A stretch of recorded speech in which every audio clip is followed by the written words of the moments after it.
Good evening, and welcome to the Columbia Global Centers Paris.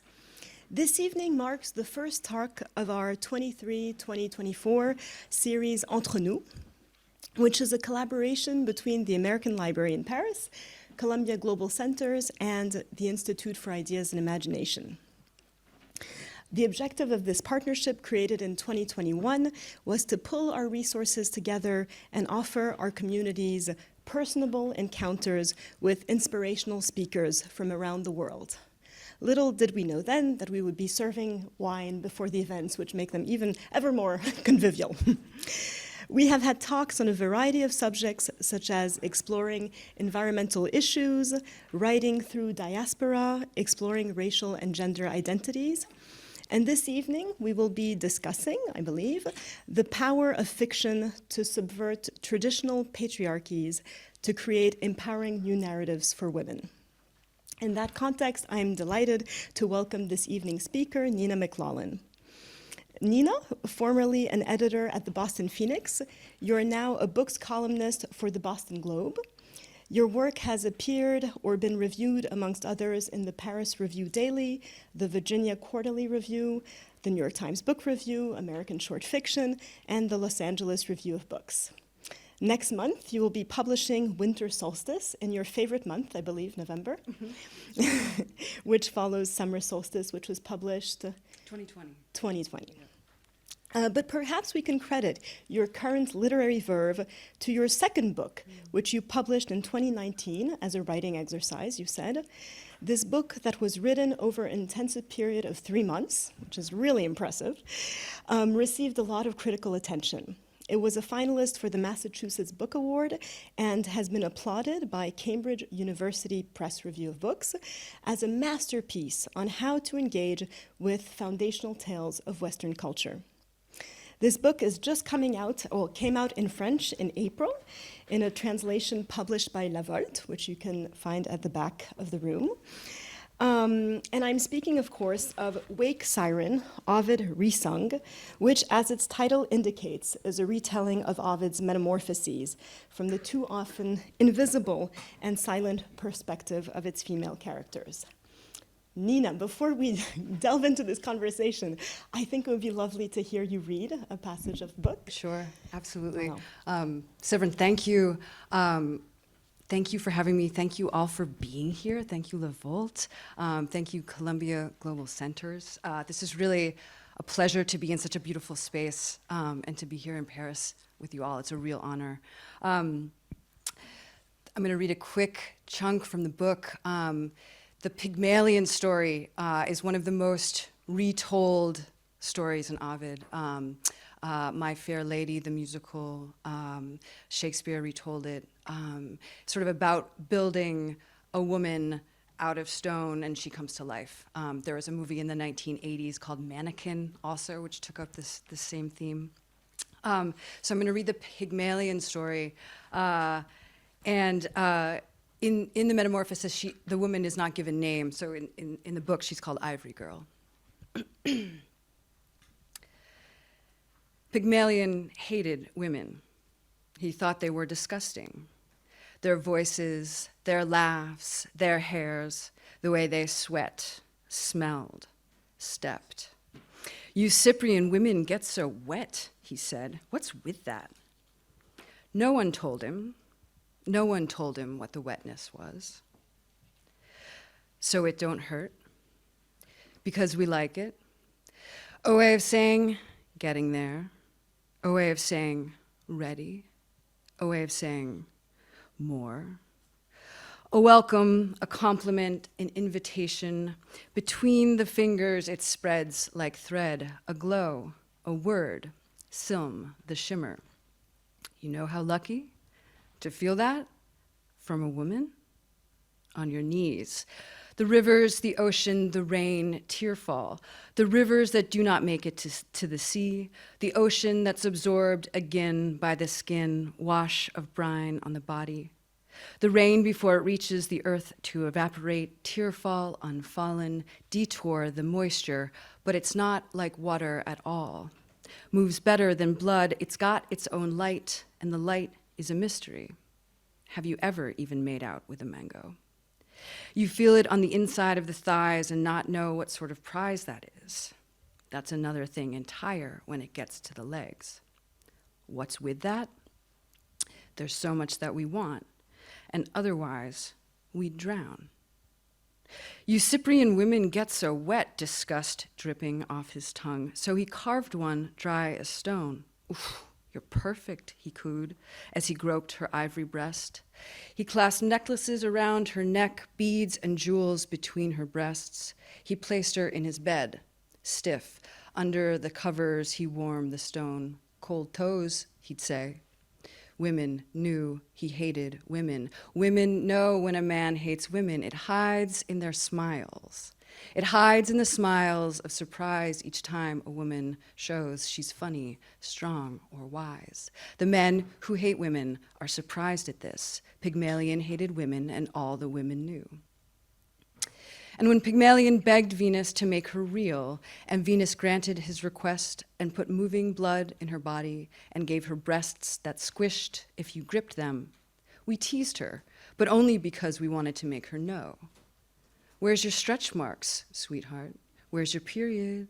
Where's your laugh? Don't you laugh? Where's the one hair at your nipple? Where's the flesh crease on your back? Where's your smells, sweetheart? Don't you smell, sweetheart? Where's the strength in your legs? Where's the muscles in your shoulder? Where's the wetness? Where's the rivers, oceans, rain, tearfall? Where's your power, sweetheart? We'll tell you, sweetheart, it's in every curve and swell. Find it, sweetheart. Know it, sweetheart. He doesn't make you who you are. Time separated her from her statue life. Smell this, she'd say, and lift her arm. We laughed. You got it, ivory girl, you stink. She sweat and seeped like all of us, less perfect every day. There's nothing duller than perfection. She'd learned. Really, it's a myth. That's right. We loved her more and more. There's no loving in loving the ideal. Piggy doesn't love me. He loves an idea in his brain. Piggy is a shit. She knew it. We're made of mess, she said. Sweetheart, yes, that's exactly what we're made of. Thanks.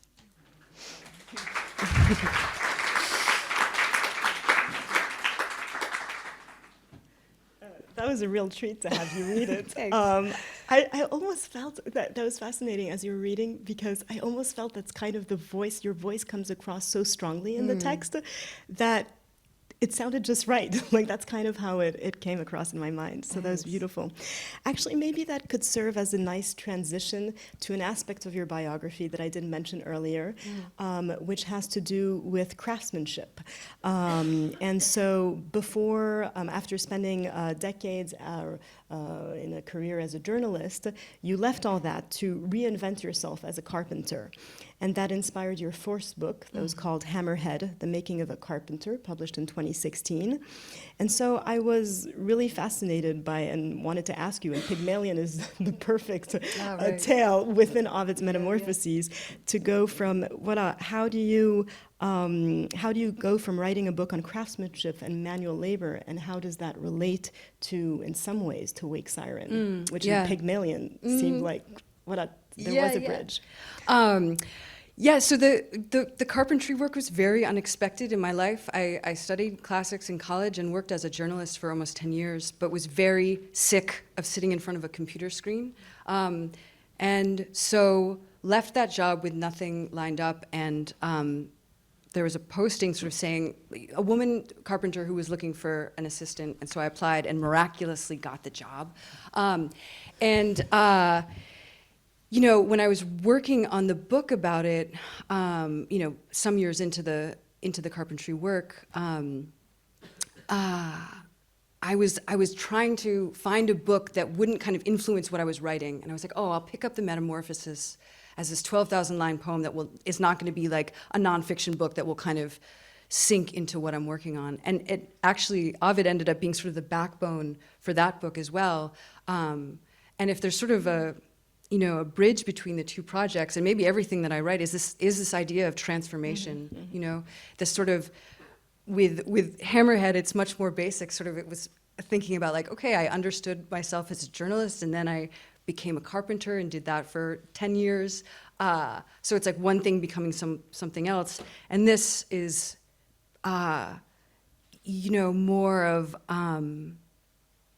again, sort of giving voice to these transformations. What does it mean? What does it mean to change? What does it mean to speak out about change, I think? Yeah, so that's a start to that question. No, that's a good answer. And I was wondering also, because so it's really, I mean, you're really retelling the story from the perspective of the women who have no voice in Ovid. But at the same time, towards the end of your book, it seems like it's an invitation towards a dialogue also with men, with humanity, as a sort of general gesture of everyone should be reinventing themselves, and which contrasts with some of the tones of the other tales, which is very, kind of more militant. We'll talk about that later, but you still end on a happy, unifying note.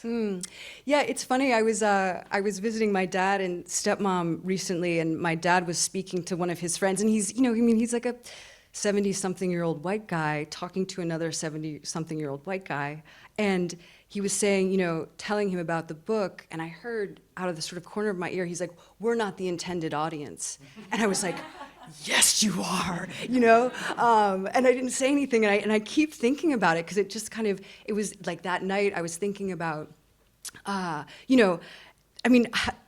everyone is the intended audience, but it's sort of like who. If you think these stories have been told and translated, a certain way for so long, it just becomes like, oh, this is just the way things are. This is the truth. And so, I think in this sort of unifying aspect is that in any life, we have to sort of, move through these giant transitions. Aging being one, grief, joy, a positive, having children, all these sort of major life things. And that's sort of the nature of what it is to exist. So I think and also to die. I think in some ways that's what I'm trying to make myself at home with ultimately, that like all of this is going to change and like ultimately it will end. Okay. Well, yeah. So maybe going back also to a little bit origins of your interest in Ovid, you were a classics and English major in college, and you've talked about in some interviews about the process of being taught these texts with all the underlying sexual violence that's not discussed. And so I was curious about at what point do you sort of interrogate these texts in this new way, and how did the writing process also change your perspective? Totally. I mean, it was funny. It wasn't until actually after writing this book, I started it almost as an accident. I had just sort of finished up the carpentry work, and I was trying to get my writing muscles back into shape. I was reading through Ovid, and I was like, oh, I'll just try to retell one of these stories. I'll just try to rewrite it. And it was the story of Callisto, who's turned into a bear and then turned into a constellation. And there were the first two sentences where, it's not the first one in the book, but the first two I wrote were, I am a bear, I live in the sky. And there was something that just sort of clicked on, and it was just sort of like, the whole thing just sort of came out. And I haven't had a writing experience like that before or since.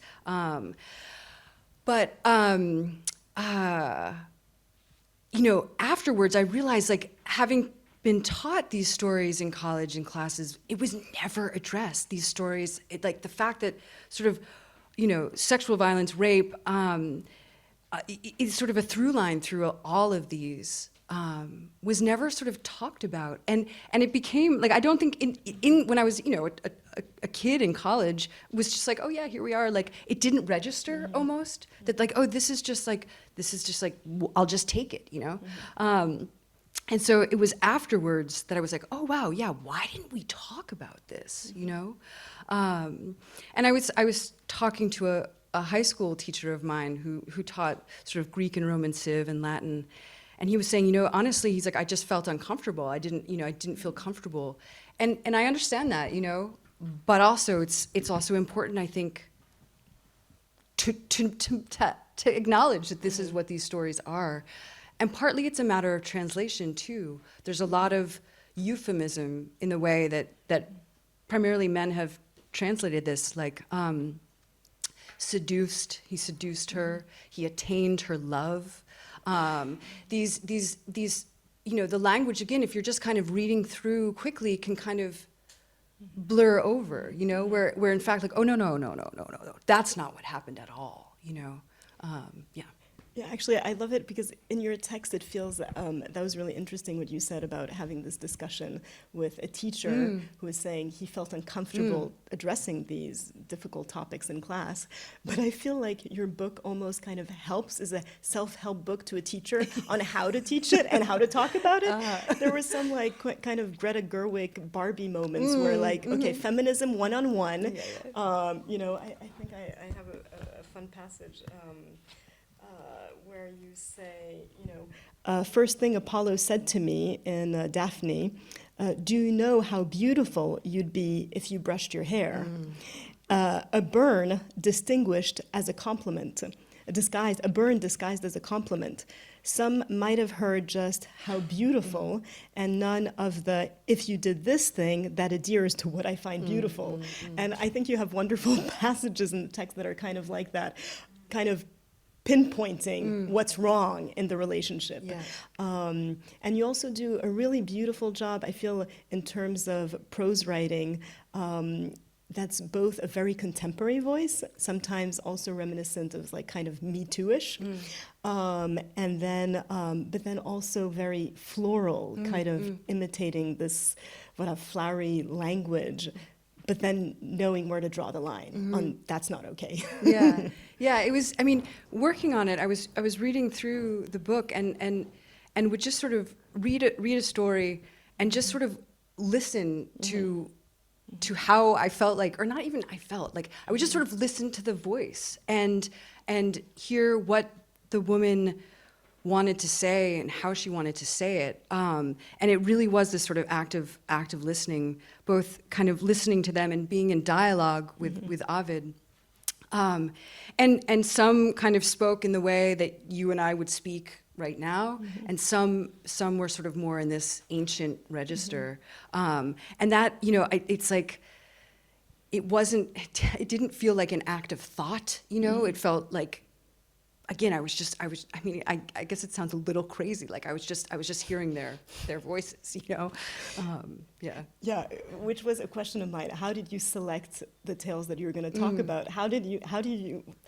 It's really the ones that spoke to you. Yeah, but how did that happen? Yeah. There are many that are not in here. Partly it was a matter of, there are a lot of similarities in the way that the stories are told. A god is chasing a nymph or a woman, either she's saved or punished and is turned into a rock or a tree or a river. And so, sort of on the surface, they're similar. So, in part for me, it was, okay, this story is actually, there is too much overlap with another. Some I just didn't kind of hear in the way that others did. And some of it was sort of thematic overlap as well. It was like, okay, this is another story about jealousy. I feel like I've said what I can say about that particular aspect. So it was, but it was mostly that sort of attunement, that listening, and who was kind of piping up. Yeah, interesting. And was there a myth or character that you found particularly intriguing or challenging to write on? The Procne and Philomela story, that's the center of the book. It's the longest piece in the book, and it's by far the most brutal. And that one, I remember finishing and just sort of being completely depleted, really just sort of wrecked. So that, it's like, that took it out of me. The story about Thetis, who changes into 100 different animals, that's sort of one of the more experimental ones, and that was a real pleasure to write. That was really fun. And that was also a figure I wasn't very familiar with, There's Arachne and Medusa and these figures that are sort of familiar. Part of what this was getting to know some of these women who I was less familiar with. Actually, speaking of Medusa, which is also pretty central in the collection, there is a character who's intriguing. It's Minerva, and I feel like she participates. There are a few other female characters in the text, like Juno as well in Callisto, who are bystanders of, sexual violence against women, or different forms of harassment and abuse. Yeah, yeah. And they just stand. Sometimes they stand there, and sometimes they actually vehemently totally. express a sort of wrath towards the other female protagonist who's really suffering. And I was wondering, how you thought about that, and also perhaps how some of your readers have reacted to this. Yeah. Because I would say it's not all one. There's not just one female voice and kind of sorority. Yeah. It's the goddesses are malicious, and they're flawed like we are, and they're jealous, and they do a lot of harm to the mortal women. So it's not these kind of like powerful, simple, sort of righteous female figures. They're complicated as well. There's one story in here that I told from a goddess's perspective, the story of Echo, and it was like she takes real revenge and punishes Echo, and it actually brought some sympathy. Writing it brought some sympathy for me to Juno, in the sense of. Or is it Athena? Is it, now I'm forgetting, oh God. That was terrible. Yeah, but there was something, That was also horrible. yeah, that like she can't actually punish her immortal husband for all of the things that he's been doing wrong. And so there has to be an outlet for the rage. And so she takes it out on the women that Zeus seduces. And so there was something like, okay, like, whatever. I mean, yeah, it was how to find a sort of a point of sympathy. Yeah, and I felt that those moments were even more heart-wrenching. It's like, how can you do that? Yeah. Why can't you see the fuller picture? And it's complicated too, because a lot of these goddesses are goddesses of childbirth and wisdom and these things that we associate with sort of feminine qualities. And so it's like, oh, you're a protector of this, and yet you do all this punishing and stuff. Actually, going back to Medusa, because since we're there, you have a beautiful sentence in the beginning where you say, translators build the bridges, and we actually have in the back the most recent translation of Ovid's Metamorphoses by Stella MacArthur. Stephanie McCarthy, which is supposed to be a beautiful feminist retelling of these tales. Well, yeah, not retelling, translation. Yeah. Translation, exactly. I was wondering, did you do any, I know you were inhabited by these voices and these characters, but did you do any sort of preparatory work or? No. No, okay, great. That's great for the students who are here. Just right. I mean, partly it's like, preparatory work in some ways it was like, however many years of my entire life of preparation. And I think that, and sort of being very intimate with these stories, and not just through the Metamorphoses, but these myths that we all sort of grow up knowing, and it isn't just sort of ancient Greece and Rome. It's sort of no matter where, the similarity of stories, these ancient stories around the world, the overlap.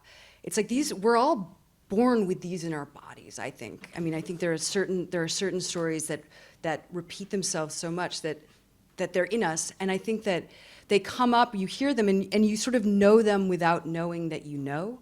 And to speak to Stephanie's translation, I was working, when I was working on this book, with a translation by a man named Alan Mandelbaum, who I think in some ways the first translation you read is the one that kind of sticks to your heart. He's very poetic, very sensual, beautiful. And Stephanie, her translation's incredible as well. And she does, in a beautiful introductory essay, does address some of this euphemism and using the word rape in the text where it's called for. And so it's great that it's for sale here. I'm so glad that that's an option. And you have another story that was really intriguing. Just before Medusa, it was the one because I feel like you're also inspired by poetry. I think you like Anne Sexton. I do like it. And you have Semele, which is, I will show the audience. Semele is light, but over a few pages, kind of in the middle of the text, and it ends with this line, and then as fast as that, I was only ash. It's quite brutal. What did you want to accomplish with this? It's funny, like, again, when I was working on it, there was no kind of like, what do I want to do? It was just happening. So again, it was not thought about, which maybe I shouldn't admit, but like, so with that one though, Semele is, I think it's Zeus reveals himself to her and she's blinded and sort of just like incinerated right there on the spot. And it was just sort of almost light repeated to the point where it's meaningless, where it's like if you repeat a word, it starts to sound like nonsense. And just sort of light compressing to the point of just blackness, to the point of just ash. So yeah, I mean, again, it just like, I don't know. I mean, to say it just kind of happened that way. But yeah, it was sort of how, like, using language to get away from language in some ways. Interesting. Yeah. So I think the audience has a lot of questions for you, but perhaps before, is there another story that you would like to read to us? So we talked about Echo. So I'll read Echo. It's another short one. And I should say, when I was writing it, I was imagining the actress Tilda Swinton, but like a 12-foot tall version of Tilda Swinton. So you can picture her that way as I'm reading. Nope, sorry. All right. I know my power. I know the way I shift the energy of any room I enter, the heat and light that comes off of me. I know it. Look at me. The command of my height, the spread of my shoulders. I stand with strength. I am immortal. See the swell and lift of my breasts, nipples that press against the saffron robe that drapes my body like it was painted on my flesh. Do you see? Not just beautiful, powerful. The sweeping rise of my throat, the warmth and ferocity of my mouth, the wide bones of my skull, the swell and lift of my cheeks, skin the color of coconut flesh. Blonde white hair that sweeps like a cresting wave above my forehead, my cheeks flush, and my eyes hold every moonrise and the spark and current of every ounce of menstrual blood released from all the women who bleed. I am for the women, don't you see? But there are so many, and they are so new, and they are so tempting for my Jove, my beloved, who cannot resist the young women, who cannot resist the nymphs. And Jove and Zeus are interchangeable here. Why is it true? The answers my brain offers are a catalog of my own failings. Have I gone stale? Is he no longer attracted to my body, tall and lean? Has familiarity fogged his ability to see me? Am I invisible to him across the breakfast table in our shared bed? Have I disappeared? Am I not funny? Am I too powerful? Is my hair too blonde, too short? Would it be better if I had longer hair? Has the shared bone that is the marriage bond grown brittle over this long spread of time? Am I too much a given? What's wrong with me? Are these women to blame? It's not a question I can spend my time answering. Punishing them, watching them die, it's one way to let out the anger. But it brings me no relief. One gone, he finds another, and it happens again, again, again. These poor women, but this poor me, someone has to pay. With Echo, you have to understand one cannot deceive a goddess and expect life to go on as normal. I'd know Jove was down carousing, getting handsy with the nymphs, and I couldn't help but follow, even though I knew I was following a path that led directly to more pain. And Echo, who never lay with Jove, who had curly hair and a funny laugh, would come and talk with me. I admit it, I enjoyed her conversation. She'd tell me about the gossip of the woods, the mischief of the satyrs, the parties, and she'd laugh her funny laugh and look around, and I thought maybe it was nerves from talking to me. But it was not that. She was playing me for a fool, talking my ear, not because she liked me, but so her nymphette friends would have time enough to scatter, to not get caught with my Jove's wide palm groping at their breasts. There is no one on my team. So I took away her talk. All she can do is repeat the words that others say. And when I watched her fall for that drip Narcissus, that self-loving twit drowning in the depths of his own empty reflection, it did not make me happy. It brought me no relief. I watched her chase him, throw her voice his way every time he spoke. I watched her life force drain out of her as she retreated to a cave, rejected, alone, from body to bone to stone at the floor of a cave, and her sad voice bouncing off the hills. This is one form the crushing of love can take. Mine takes another. I take revenge the way I can. I could no more murder my immortal husband than carve a hole into the sky. And I understand him. He cannot resist fresh adoration, needs attention. I know he is weak, and his weakness makes me tender, and it makes me so angry I can barely see. My Jove, my love, my husband, my brother, my king, my thunderer, oh, my lightning bolt, my wild, mighty God, you own me, I'm yours, my golden shafted swan, my woolly bull, my broad-backed lamb, you know you are. I take your eagle in my mouth, I know you like it. Oh, my animal, you who share my blood, my bed, my life eternally, give me your thunderbolt, all of it, into me, my Jove, my love, my horny fucking husband, my hungerer, my betrayer, my endless source of sorrow and rage, my bottomless well of pain, my pathetic, useless liar.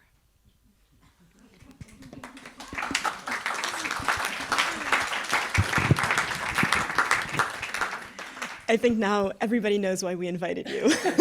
Everybody's going to get the book.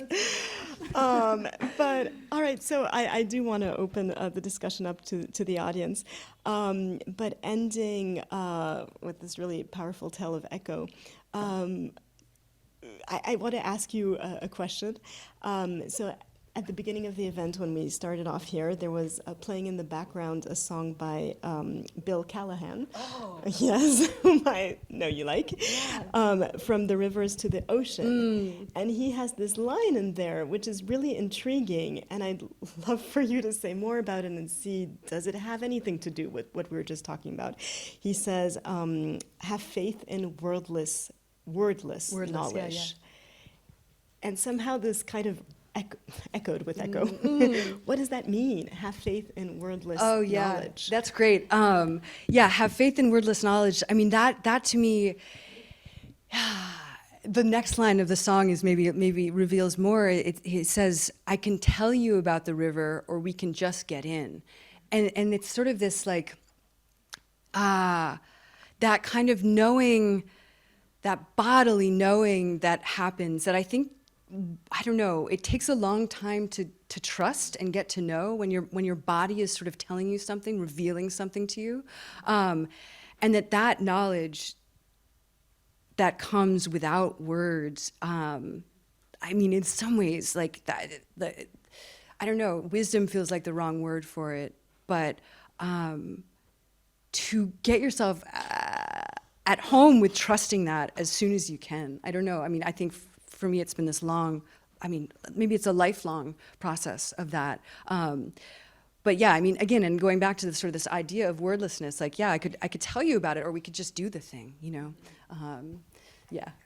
I think, I mean, to me, that was really one of also the appeals of the text, is that that's why I was talking about going back to craftsmanship in the beginning, is that, and we heard it in your readings, I mean, there's blood, there's the body, it's sweaty, it's oozing, it's watery, and you can smell it and taste it, and it's sometimes disgusting, sometimes delicious, and but the flesh is there. So it's kind of making more sense to me now, this line that you have.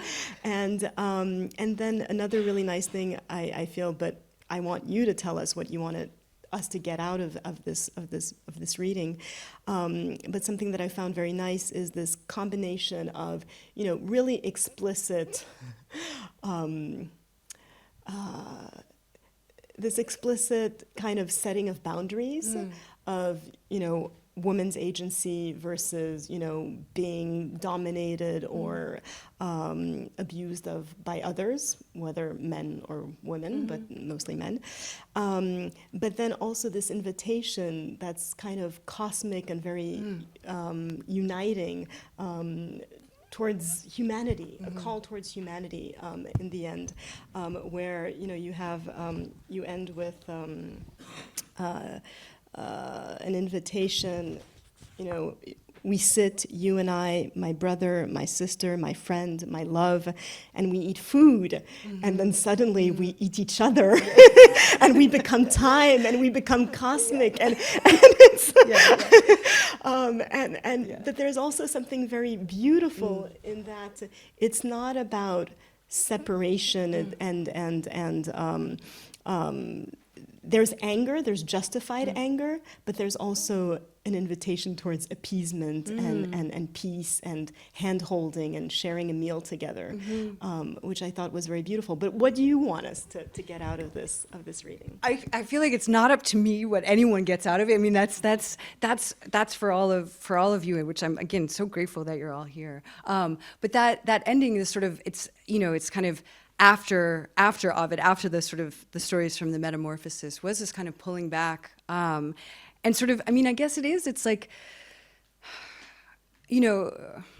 how male, female, whatever, like young, old, you use the word humanity. I mean, it is like we're here together. We have very limited time, and it it's.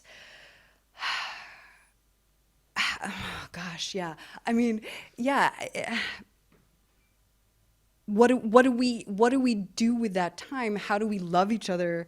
And this, I mean, saying it now, I'm just like, oh God, like it sounds a little bit cliche and a little bit soft. I do think it is powerful. I mean, we're all, gonna end up nothing. Sorry to keep saying like we're all gonna die.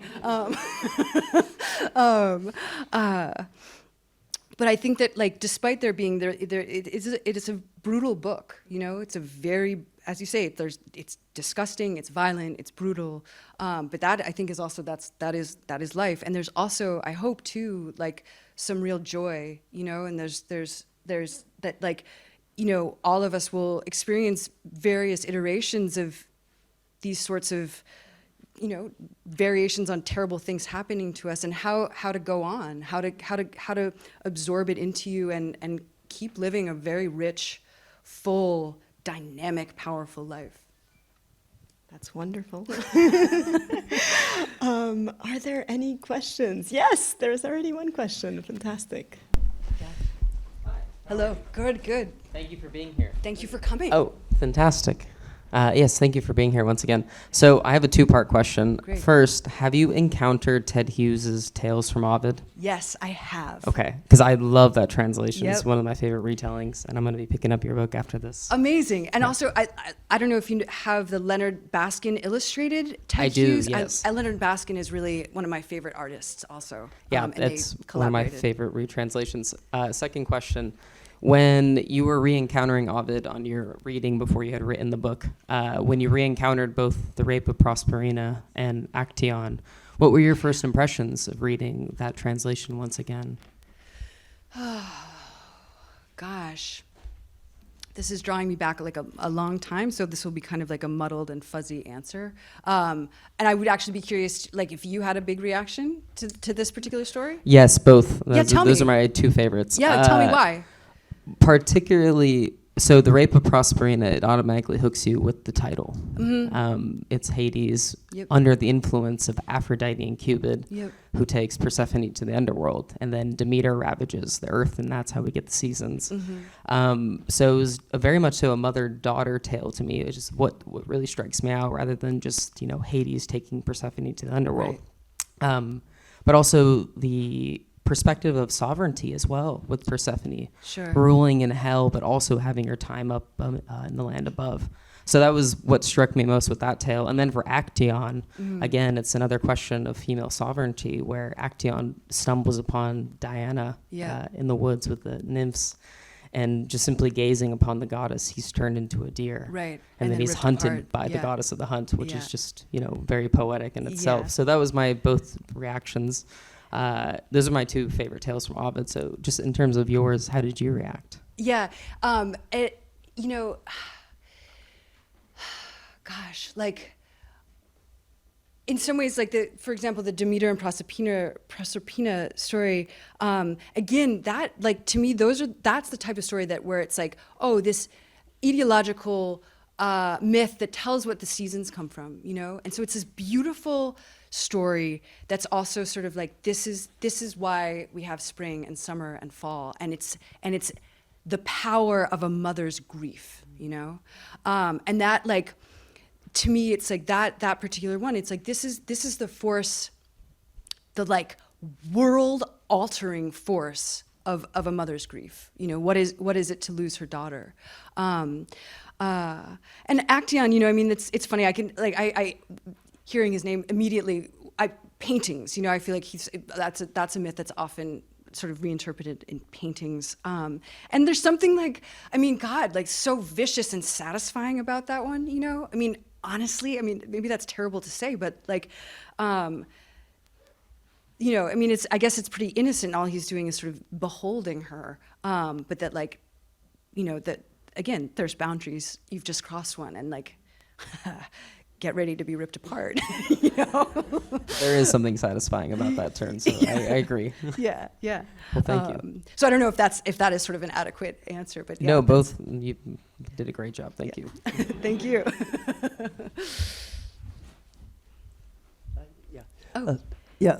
Thank you so much.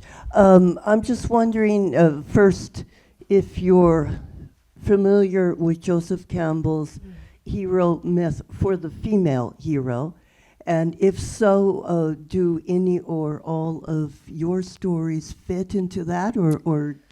Oh, yeah, good question.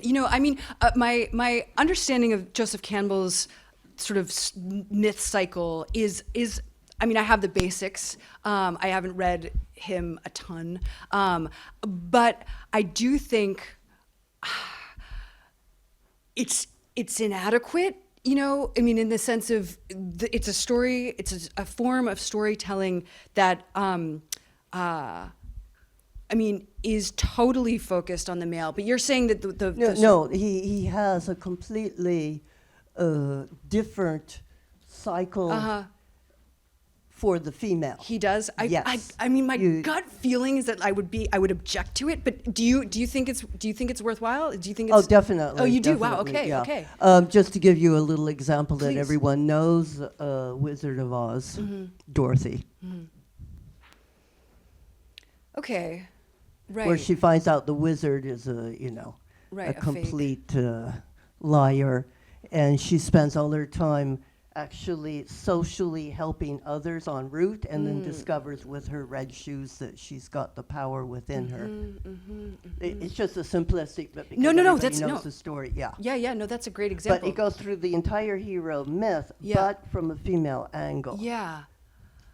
In some thinking at some point, I think it was after this, I was like looking at Joseph Campbell's, and again, the male one, I regret that I haven't sort of seen the sort of female version of it, but sort of saying like, okay, what would it be for this story, for this shape, to be in a sort of a more female place? But that's, now I'll have to look. Thank you. Gosh, yeah, I a gap in my education here. There's one way back there. Hi, I'm sorry, I'm going to get away from the book for a minute. Did you say you were carpenter for 10 years? Yeah. Tell us, what did you learn, what did you make, and what did you learn from being a carpenter, and what did you like about it? Yeah, sure. So I went into it knowing like truly nothing, like barely could read a tape measure, and was brought on by this woman who'd been in the trades for 25 years, and she let me make mistakes, you know, and which I think was in some ways the best way to learn, because I would just screw up all the time.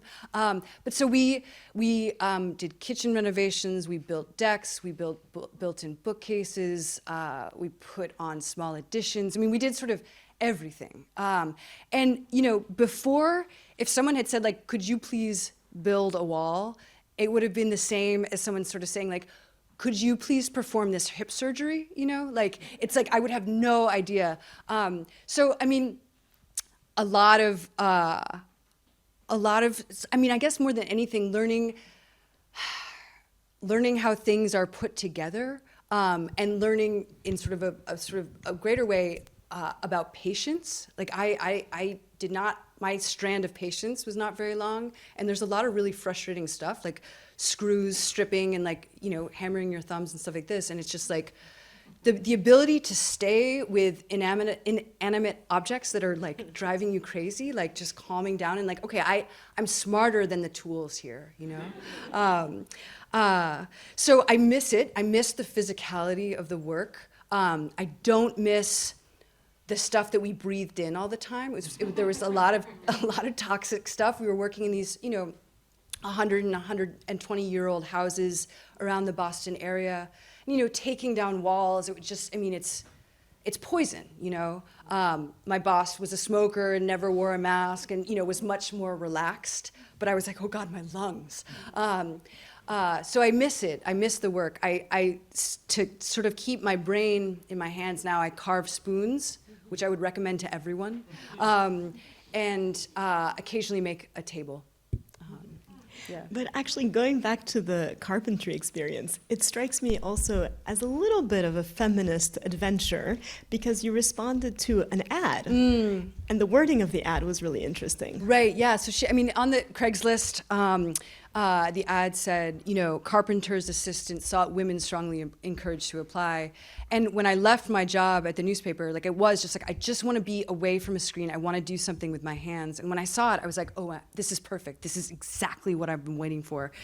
And if it had been a male carpenter or like the women strongly encouraged, I absolutely would not have sent my ridiculous email saying like, you know, I don't really have, whatever, you know, my 300-word email to explain why I am not qualified. But yeah, so it did. I mean, that made a huge difference. And I find that, I mean, just really fascinating on the power of words. It's not a retelling, but of wording, Yep, right? totally. And just that little note, like, women strongly encouraged to apply, and suddenly here you are. Yeah, And completely. so I think that's also like a kind of powerful story to share. And it's funny too, like, you know, when I was doing the work, it wasn't like, oh, here I am, like a woman carpenter. It was just like, oh, I'm just like doing the work, you know? But there is something in the sense of, if you don't see people doing a thing, you don't think that it's an option. And so it took a while, but finally I did sort of think like, oh yeah, I mean, maybe it's cool for a young woman to see that this is actually an option for them too. Yeah. Hi, Hello. thank you for being here tonight. Thank you. Do you think your writing process, or feel your writing process, changed since that experience? Since the carpentry, great Yeah. question. Yeah. Partly what I loved about it was the balance of the two. So I was always writing while I was doing the carpentry work as well, and it was just an amazing way to sort of still be thinking. The words were still going on, but in the back of the brain, and sort of the rest of the mind and body are engaged in this, you know, in sharp and dangerous tools. And I think, again, the idea of patience and the idea of like sitting there with writing. There are days when it sucks and you think like, this is a disaster. Everything I've done is a joke. I hate this work. This is going nowhere. And just sort of saying like, okay, write a couple more sentences, or like, you know, go to bed and say like maybe tomorrow it'll be better, you know, sort of sticking with it when it just feels awful. And I think too, I mean, and not to get too whatever ridiculous about it, but like structurally, you know, like how a piece of writing is put together, I thought about a little bit more after like framing walls and building decks. It's just like, what are the pieces? What is the foundation? Then what? And how do you build into something that's going to stand up? Thank you. Yeah. Thanks for that question. That's really nice. Sorry. No. I'm wondering, there are, I feel like more and more, even though it's not a new concept, but more and more books retelling Greek mythology, and very often I feel like from women author or with like just a feminist perspective. How do you feel about the fact that some people now may come across these books, maybe your book, as their first contact with those stories? Wow. Not the classic that you may have studied in uni. Wow. Yeah, interesting question. In fact, because I don't think that I've thought about that actually. Sorry. Wow. Yeah, wow. Yeah.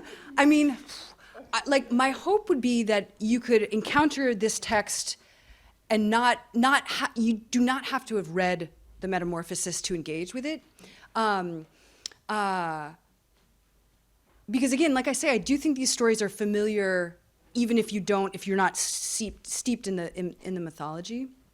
And I hope, I guess, if this is your sort of entry point, that it would, push you towards looking at the original, and push you towards the Metamorphoses and push you towards these ancient texts. Someone had asked at one point, like, if I saw the book as like a corrective to Ovid, which I don't at all, God, geez, Ovid is amazing. That it's a conversation, But yeah, I mean, these are, if it can serve as a gateway to it, amazing. That would be, incredible. Thank you very much. And I would really bounce on that, saying, I mean, the work really, whether I had read Ovid, I have colleagues who haven't read Ovid, like it makes you want to go back to Ovid, really as part of a conversation, a dialogue, and it's not antagonizing, it's enriching. Yeah, oh, that's They great. mutually enrich each other. Yeah. And so I found that really beautiful. Yeah. And I feel like even in our, you talked about in the classroom teaching, I feel like our academic curriculum are enriched by re-examining classical texts with a contemporary perspective, and not to put it away, but to dialogue with it and contextualize it. And so I found really your work sublime and punchy, like it was punchy, it was fun, and it was right. And it's not putting Ovid aside, not at all. And I think too, it's the fact that these stories are still totally relevant right now, that it hasn't, not a lot, a lot has changed, obviously, but also not a lot has changed, there are still these human forces, and this is still the sort of dynamics at play. There's a real vitality and liveliness to Ovid, the fact that these stories still resonate, And just also, because it's true that there's a lot of literature, I would say like the first literature of retelling female narratives is like maybe 70s with Anne Sexton's Transformations. But since the 2000s, 2018, there were two books actually, Circe and The Silence of the Girls. But what I feel distinguishes your work is that those other works, which are absolutely fantastic and brilliant, kind of focus on one female protagonist. So there's also a wonderful book on Ariadne by Jennifer Saint, or Circe, whom I mentioned, looking at one protagonist. But what I loved in your work was the chorus of female voices who are all of different ages, different perspectives. Some of them, as you said, are set back in antiquity, and others buy peanut butter and go to the supermarket. And so I find all these retellings really enriching one of each other. So I think that's fabulous. I was wondering as well, going back to the conversation with Ovid and also what you said about the different perspectives, did you also feel a need to distance yourself formally to the voice of Ovid? Like you said that it was very instinctive how you were writing, but some of them are built as dialogues. Some of them are more poetical. Some of them are more prose. Did you feel the need also in the language to distance yourself to be able to write? Or Yeah, good question. There's actually some moments where I take a few lines directly from Ovid. I mean, there were some lines that were just sort of too perfect not to include, and so I mean, I don't know. It wasn't an intentional distancing. It all did feel so intimate, you know. I mean, it was really just like closely looking at these figures and looking at, you know, like I said before, the stories on the surface sound a lot the same, and so I was looking for sort of the telling detail, you know. So one woman had a white headband on, and that was the only sort of distinguishing detail that Ovid offered. And so the sort of task for me was like, all right, what is that like? What does that white headband bring up? So it was really sort of close attention to those sorts of details that Ovid offered. And so if there was distancing, it wasn't sort of intentional. Like there were definitely, yeah. I mean, I guess there were voices that did just sound like far away from him, you know, and ways of telling the story that would be far away from the sort of epic narrative. But I think I think his language is, you know, deeply part of every page here. Yeah. Thanks. I'm really looking forward to reading your book, Thanks. actually. Thanks. I'm curious in terms of transformation. Is there sometimes, if you have a female character, for example, like Daphne, who loses her shape, who loses her voice, is there anything she gains in terms of transforming into a tree? I'm just curious. Yeah, okay, that's a great that. example. So Apollo chases Daphne through the woods, and before she is raped, she's turned into a laurel tree.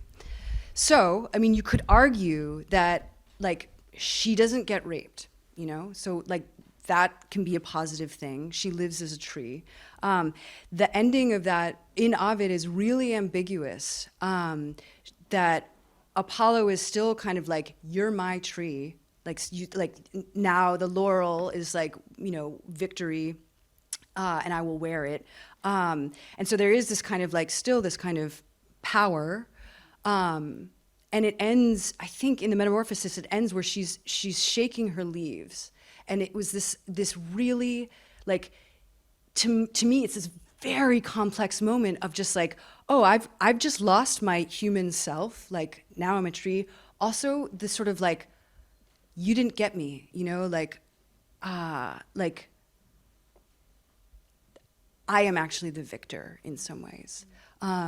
So, yeah, I mean, and others are much sort of more plainly, desperately sad, you know, to sort of say like, okay, like, you know, now this person is like, you know, a rock and can't speak, or, you know, I mean,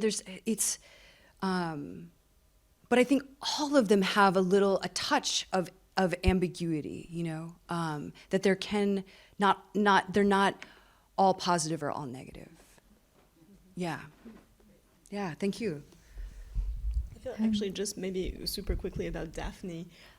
There's this children's tale, The Giving Tree. Oh yeah, yeah. And it reminded me a little bit of this. Yeah. So the tree has given everything to this little boy, and as he ages, like different, like when he was little, he could climb on the tree, and then when he was older, he needed a house, so he cut the tree to build his house, and at the end, there's nothing left but a stump. And yet the stump still has a soul, or there's something remaining of the tree, even in its absence of being a tree. And I felt like in Daphne, exactly. She has nothing left, but she's still being. And which I think goes back to the cosmic elements of your book. Well, that's the essence of the transformation, is that there is something. Yeah. Totally, exactly. Yeah, exactly. And I should say too, like, in some ways working on this book changed the way that, you know, it was like, walking down the street like kicking acorns or whatever, you know, like that acorn, who knows who that might be, you know, like, like, and it did sort of like this idea that who and what are living in the world around us. And you know, it's a little ridiculous to say that, but I don't know, I sort of believe it in some ways. Hello. I was wondering what was your point of view about, I don't know the English name, but the Heroids of Ovid. Do you see this art as a retelling of mythology from a female point of view, or I know it's anachronic to speak like that, but do you think he tried to put women in the front in a world only dominated by men at that time? Not that it's Yeah, that's a good question. I mean, I like. Yes and no. I mean, in some ways, they're you know, the women are present and powerful in the Metamorphoses and in his work. The stories are centered around the men, I think. I mean, not I think. They are centered around the men, that more so, much more so. But like, I do think that Ovid, there's a certain generosity, I think, and an attention to the complexity of women. I do think that that's there, and I think that he shows sympathy and empathy towards them, I think. Again, in a completely, it's hard to say, it's hard to go back and drop into the mind of someone so long ago. And I feel reluctant to do it, but I don't know, like, again, in certain moments, it does feel like he was awake to that. He was awake to the power and the sort of complexity, to use that word again. What do you think? How do you see it? I think he tried something because I really loved Helen. I don't know how to pronounce it in English. Sorry, Helen of Troy. Her letters really showed how she went from no, I don't want to go to another country. I have a husband here. Yep. To yes, I will. But within the letter, you see that it's not her choice, right. And it's a way. I think he tried to explain she was not guilty, and it was all God's play. Right. Yeah, right, exactly. And sort of, who's the question of who's in control here, you know, and sort of giving her like the sense she has her own agency and her own ability to make a decision, but in fact, no, it's not up to her at all. That's a great example. Yeah, totally. Hey again. So that actually brought up a good question. So what do you think about the goddesses playing tricks on women in the Metamorphoses? Yeah. What do you think about the women on women conflicts? Yeah, it's again, I think, you know, I mean, in some ways it does have to do with partly, you know, this idea of like, okay, how do you outlet your anger? And this is one way, like they can't kind of kill or punish these immortal gods that they're involved with.